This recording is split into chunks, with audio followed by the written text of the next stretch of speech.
প্রধান উপদেষ্টার শপথ। আমি মোহাম্মদ ইউনুস সশ্রদ্ধ চিত্তে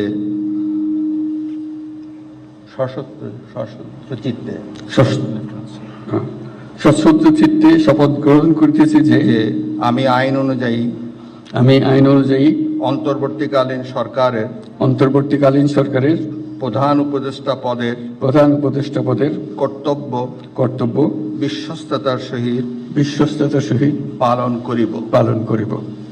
আমি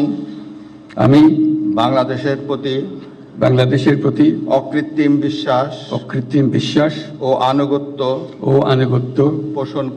পোষণ করিব। আমি সংবিধানের রক্ষণ সমর্থন ও নিরাপত্তা বিধান করিব।